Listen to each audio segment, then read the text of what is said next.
coastline to the slum. It was a dream, but now, alhamdulillah, it's a reality.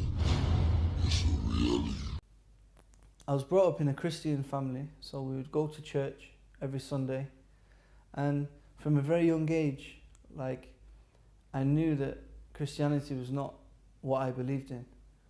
And one of the first instances which I remember was I was actually in church and we had to write a song about God, and my song was Jesus and God, Jesus and God. It was like a little rap. And I remember the pastor came over to me, he grabbed the piece of paper and he scribbled it out and he said, "No, Jesus is God."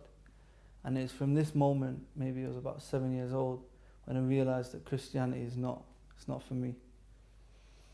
So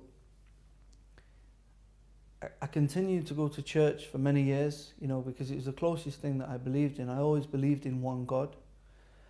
And from the age of about 14 years old, I began to work in like a social club. It was like a working men's type club, for like a lot of the English people would go there, they play snooker and things like that. And I actually ended up starting to sing because I wanted to get into singing. I became a jazz singer.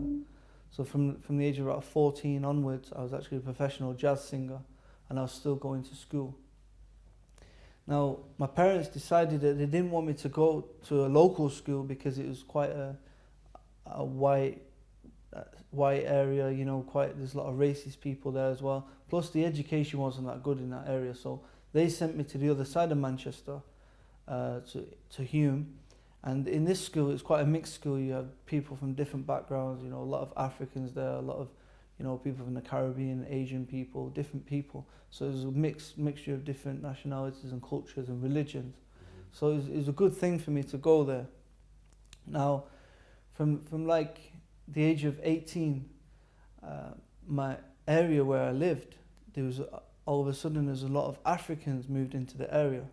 A lot of Africans from like Sierra Leone, mainly West Africa, like Sierra Leone, Nigeria, and it became quite an African area.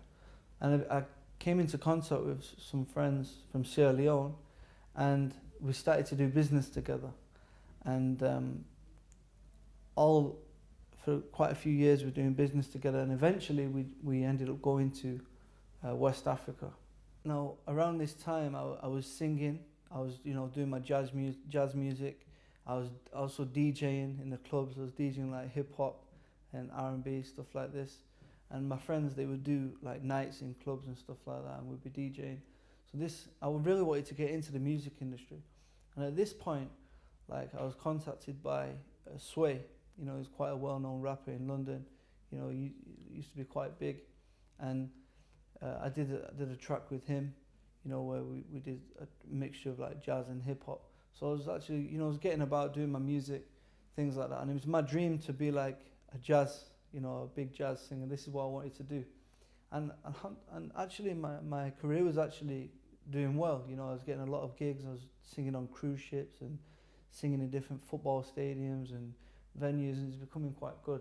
And this is really what I wanted to do. I was just concentrating on doing this dream. So at the age of 18, a lot of Africans moved into my area. It became quite an African area. A lot of people from West Africa, like Sierra Leone, Nigeria, and I became friends with some Sierra Leone brothers, and they were Muslim by name. They some of their family were Muslim, but they didn't really know much about Islam. But anyway, we began to do business, and eventually I had to travel to Africa, to Sierra Leone. We were selling cars, and I was also getting involved in studying diamonds and learning about diamonds. So this is like the path which I wanted to take, because this is what my friends were doing. And it was good money, it was just, living the life, trying to make as much money as we can, enjoying life, spending it, wasting it all away. This is what we was doing. And my experience in Africa, the first country I went to was actually Senegal, in Dakar in Senegal. And it's over 90% Muslim, yeah. And this was the first time I actually heard the call to prayer, the adhan, calling the Muslims to come and pray. Allahu Akbar, you know, and this sound of the actual adhan, you know, it really made me think, what is this? Yeah, and it made me want to know more about Islam, you know. And at the time, I was actually stuck because I was only supposed to be in Senegal for maybe 2 or 3 days, and I told the hotel manager, you know, because I was actually stranded there for over 2 weeks and I didn't have any money to pay for the hotel. I told the hotel manager and he said, no problem, come to my house. So the hotel manager took me to his house, and he was a Muslim. I was a bit scared to go to his house at first because, you know, I just thought Muslims are all terrorists and all the things I'd heard were all bad things. But I had no option, you know. I couldn't phone home because my parents didn't even know I was in Africa. Yeah, so, you know, I had to go to his house. I went to his house, and this is where I heard the adhan. And while I was there, his grandmother died. His grandmother passed away, and she was over 100 years old. And he was crying on the bed. And I remember putting my arm around him and saying, look, you know, she'll go to a better place, you know, just trying to comfort him. And he said, I'm not crying because she died. He said, I'm crying because I wanted you to meet her, because I wanted her to make dua for you, that you would be a Muslim. He said, because she's an old woman and Allah will answer her du'as. And this really touched me because I thought, the guy's not even upset because she died. Yeah, he's in full belief that she's going somewhere better, which I wasn't, you know, trying to comfort him. You know, and it made me want to know more about Islam. You know, so a lot of misconceptions were cleared up there. So this was at the beginning of me looking into Islam, you know, to start to look just for interest, just because I wanted to know what these Muslims believe, because they're nice people. So over the years, I actually moved on to Sierra Leone. We was getting involved in business and things like this, and it was actually like for many years, like my friends, they would go to certain people in Sierra Leone who was dealing with witchcraft. They was dealing, you know, they have different names for it, like juju or voodoo. You know, they'd be involved in these rituals where they would be contacting the unseen world, like the jinn, for help. You know, so they ask the jinn to go and do some things for them, you know, whether it's in business or whatever they're doing for protection, you know, and they was getting involved in this. And this became very real to me, you know, I believed that the world of the jinn existed, you know, because the things I'd witnessed in Africa and even in London, when I was staying with my friends in like South London, like, you know, this is happening, that I believed in it, you know. And when I came back to England, I told my Libyan friend, I told him what I'd witnessed in Africa about all this juju and these, you know, these supernatural things happening. And he said, yeah, in Islam we believe in this, but this is illegal. You know, you're not allowed to do this. You're not allowed to communicate with these things. It's illegal in Islam. And he showed me a lecture by Dr. Bilal Phillips, which explained the world of the jinn. And this actually was the beginning of me actually maybe believing that the Quran might be from that God which I believe in. Yeah, because I've always believed in the one God. But from this point, this was when I was actually questioning maybe the Quran is from that God. It's from the God that I believe in. So I started to look more into the Quran. And finally I began to believe in it, you know, start to believe in Islam, start to look into it. And I started to pray in my own way. You know, I fasted the month of Ramadan in my bedroom at home. Yeah. And it wasn't until about 6 months to a year later, I went to Egypt, Cairo. I went to see a friend of mine in Cairo, and I went to the first mosque because I'd never been in a mosque before, because I was quite scared of going in mosques.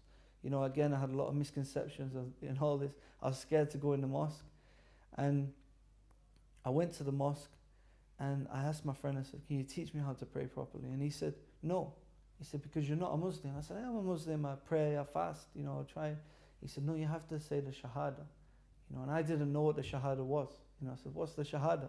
He said, this is a declaration of faith, you know, to declare that there's nothing worthy of worship except Allah, and Muhammad, peace be upon him, is the final messenger. So this is when I actually embraced Islam, you know, officially. Back in 2006. Okay, mashallah. Aki, can you now tell us how coming to Islam has changed your life? Since accepting Islam, you know, it wasn't easy, you know, because I was still a singer. I was still doing, you know, things that were not good. You know, undesirable things, like, you know. And it's not easy just to give all that up straight away. I mean, many people, that's it, you know, they just give it up and it's out of their life. But for me, I couldn't do it. You know, I wasn't strong enough. My belief wasn't enough just to leave that life straight away. It took a long time for me to, you know, give up my singing. The singing was the hardest thing, you know, and the music, because it was a big love of my life. But eventually, you know, I just stopped singing certain songs, stopped listening to certain music. And eventually, I just found that the circles, the brothers who I was with, the friends I was keeping, you know, eventually I just gave these things up. You know, it wasn't so difficult. A big turning point in my life was that during this period of me actually, when I was, you know, beginning to pray and I actually accepted Islam, over this period of time where I was actually transitioning from a non-Muslim, you know, from a Jahiliyyah actually to accepting Islam, I had a court case going on, you know, for over 2 years. It was a very stressful time for me and my family, you know, and but alhamdulillah, you know, I was accused of something and it all went away. You know, the day the court case was about to take place, you know, it all got cancelled, you know. And I always remember, like, I was coming down the court stairs and my dad said, that was the jinn that protected you. Yeah, and my dad's a non-Muslim and he was actually on this belief, you know, for such a long time because he knew about the world of the jinn and he knew about some of these things. And I said, no, it was Allah. I said it was Allah, it was God what protected me, because at this point, you know, I'd actually left these circles which I was involved in, where you're getting caught up in the wrong things, you know, getting accused of the wrong things, you know, and that's what happens ultimately, whether you're innocent or not. You know, if you've got the wrong company, you're gonna get dragged into these things, you know. So this is the importance of Islam, where, you know, you are who your friends are, you know. So for me, you know, over this transition period, I just backed off from certain friends, you know, and started to spend more time in the mosque, you know, especially like Ramadan, you know, we had Ramadan, you know, spending time with the brothers, spending a lot of time just learning, you know.